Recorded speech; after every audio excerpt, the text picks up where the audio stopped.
I do want to hear from John. We got NFL news and notes. And 2 weeks into NFL free agency, we've still got some big names out there. We'll get into that. We'll get into all the stuff that's happening around the NFL. Because, John, as we just said, 2 weeks into NFL free agency, we're kind of at that standstill now where that second-tier group of players is kind of waiting, for their next job. Do you anticipate seeing some more movement here? It seems that things have really stalled down with that second-tier group of guys. Yeah, I mean, there's been a number of signings this week, but it is, as you mentioned, it's not really high-profile guys, so nobody gets really interested in it. And that's understandable. And that's the way free agency works now with the legal tampering period, because you have the big-ticket items go quickly and everything kind of fills in from there. And that's just the way the system is now. Would someone burn it down on a Harley next to you? There is a Harley right in front of me. Sports Pass Live, 97.3 ESPN. Yeah, you got guys. Let's take a look at something like Adrian Peterson. Is a free agent still? Why? Why? Because a lot of people in this league think, obviously, he's on the downside of his career. That part is correct. But there's some who speculate he's completely done and that the explosion is gone. And I've talked to scouts who said that and watched him on film before he got hurt last season. I think it was very difficult. It is very difficult to say that because the Vikings had so many injuries on their offensive line. I don't know who could have run effectively behind that line last season. So I don't know if that's completely fair. But there's enough to where you raise your sort of eyebrows and say, what's going on here? And then you talk about, and we've talked about it in the past, what the player is. He's not a well-rounded player. He's not going to help you in the passing game. He's not going to help you in pass protection as far as blocking. So he's a two-down runner who's 32 years old, and he wants to be paid like he's a starting running back in this league. And that's where the ego part of it comes in. And if he wants to play, he's going to have to accept the reality that people no longer think of him as Adrian Peterson. They think of him as just another guy. It was a beautiful day. The sun beat down. He had Mike Gill on. He was driving. Last 3 days. That's really funny.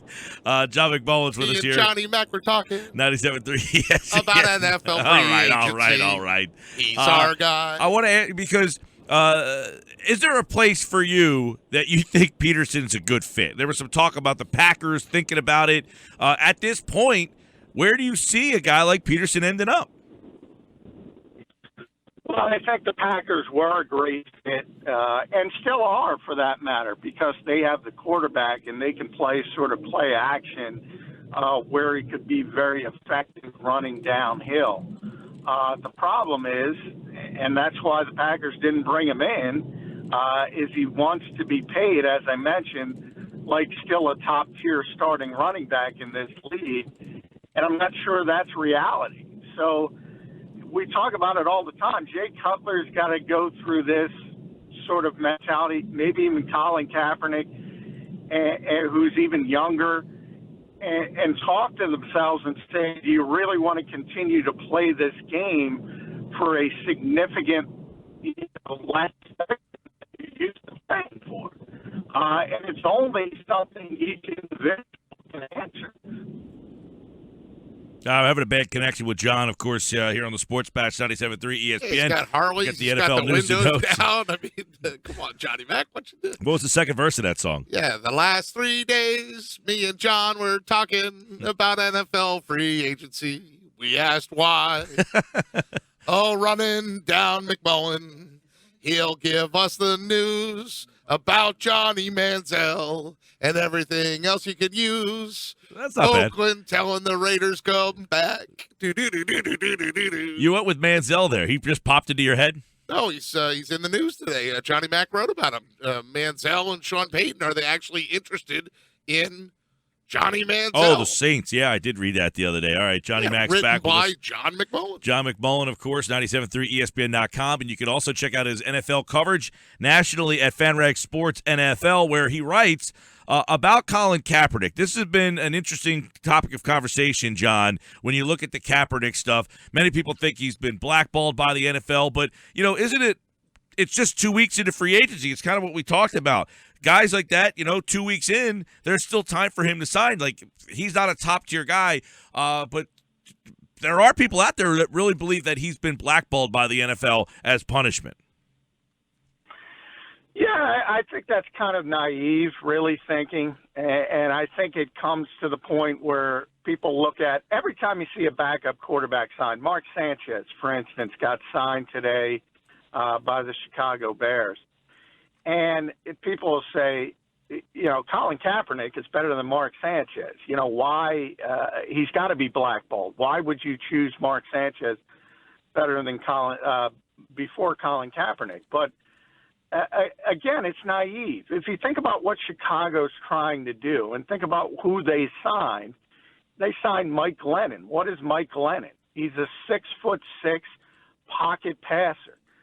Who basically, if you want to compare him to somebody is sort of like a Joe Flacco type. So then you start to ask yourself, well, what do you want in a backup quarterback for Mike Glennon? Well, what you want is a guy who can run that offense if you need them to run the offense for, say, 2 or 3 weeks for a concussion or a sprained ankle or something of that nature. What you don't want is the guy where you have to completely change your offense for 2 or 3 weeks.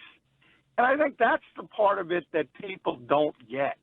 And there's a cliche in this league where coaches will say all the time that we take the best 53 men for the 53-man roster.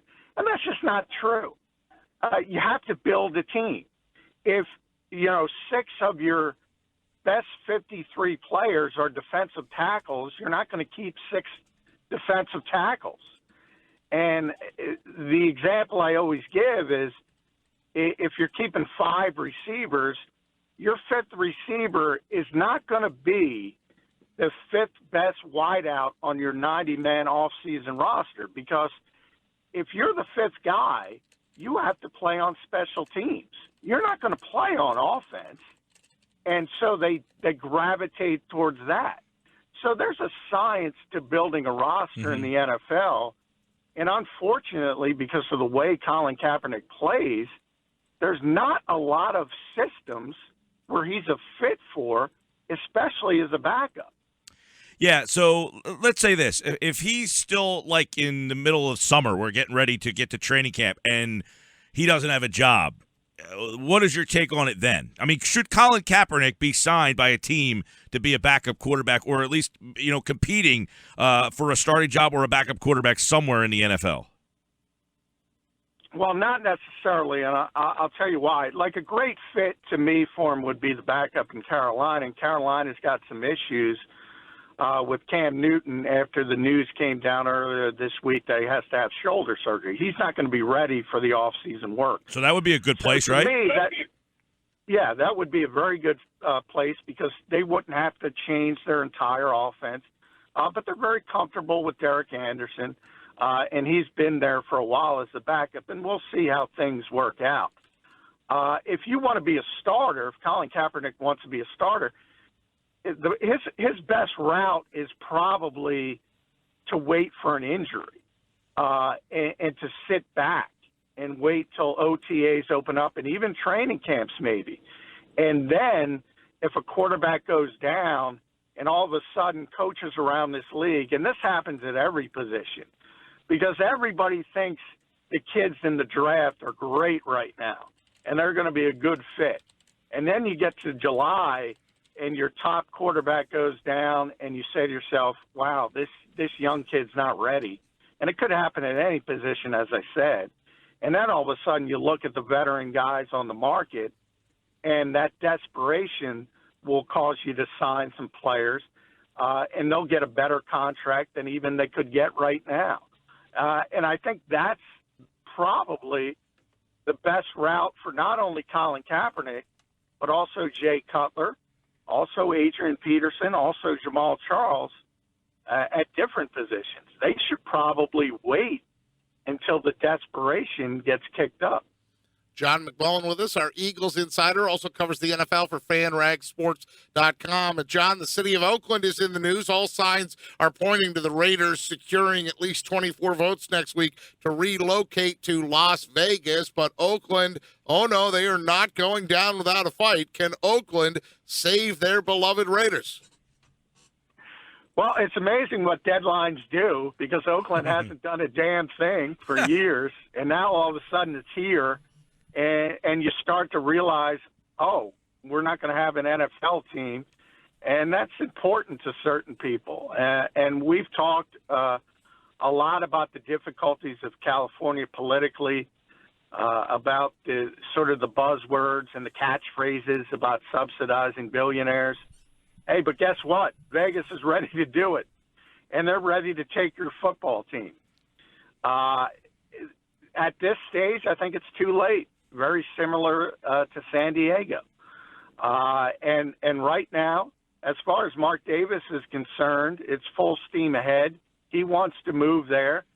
The biggest concern from the league standpoint was when Sheldon Adelson backed out because there was a concern about financing. But that's all been smoothed over. Bank of America has jumped in, which is a bit of a surprise. But nonetheless, it's there.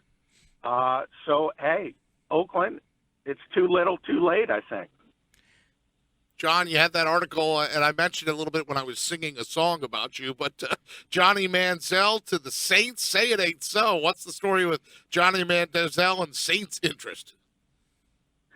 Well, I think that's a little overblown. Evidently, Sean Payton had brunch with him at the Super Bowl, but hey,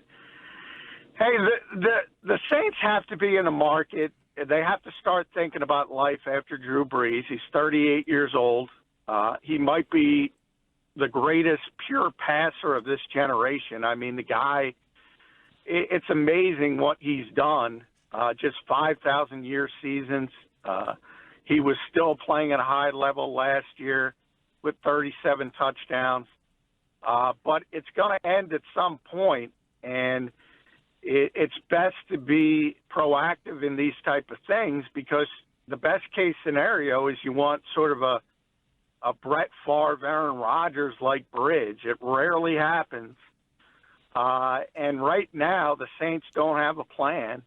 Their backup's Luke McCown. Garrett Grayson's down there. They brought in Chase Daniel for a visit. But obviously, none of those guys are potentially Drew Brees' replacement 2 or 3 years down the line. So they need to get somebody into that program. I don't think it's going to be Johnny Manziel, though. I mean, he's got to prove a lot, and he's at least kept himself off of TMZ. That's a positive. But if you look at him, and I know you guys were talking to Dave Schaller about addiction. If you looked at what he did to his body from the year he was basically partying nonstop, I mean, to me, he's going to have to go to that new spring football league or the CFL and prove he's a real football player again before a team's going to take a chance on him. Talking with John McMullen. Hey, John, this interesting story about Alshon Jeffrey denying that he reached out to Adam Schefter to get contract advice. Schefter kind of quoted in the MMQB story, telling a story about Jeffrey calling him. It seems that Jeffrey's not too happy about this. Yeah, and I think he's not happy about the part of it where he was asking for advice. They sort of intimated from Adam Schefter. I don't think he was asking for advice. He was asking what are other receivers getting monetarily wise. And it's interesting because he's talking to Adam Schefter, which is not in debate. I mean, he did call him. I think the part is that I don't know if Adam was trying to play up that he's giving advice to players, because remember, if he was giving advice, it wasn't taken because the Vikings offered Alshon Jeffrey more guaranteed money than the Eagles did. So he didn't take the advice, number one. But number two, hey, you should be calling your agent. I think it was a little bit embarrassing for him that it came out in the manner it did. But hey, it's no surprise that Adam Schefter is friends with players. And I tweeted with Kyle Scott from Crossing Broad today, even Jay Glazer more so. That's the way these guys break stories. I mean, they're friends with players. So everyone already knew that. I think Alshon was just a little bit embarrassed by how it came off. John McMullen, of course, always working hard. Of course, you can check him out at JF McMullen on Twitter, FanRag Sports NFL, and all the Eagles news that you need at 97.3 ESPN.com. Take care, pal. Hey, have a good weekend, guys. And the windows were closed. Usually my Bluetooth is solid. Well, those Harleys are loud. That's true.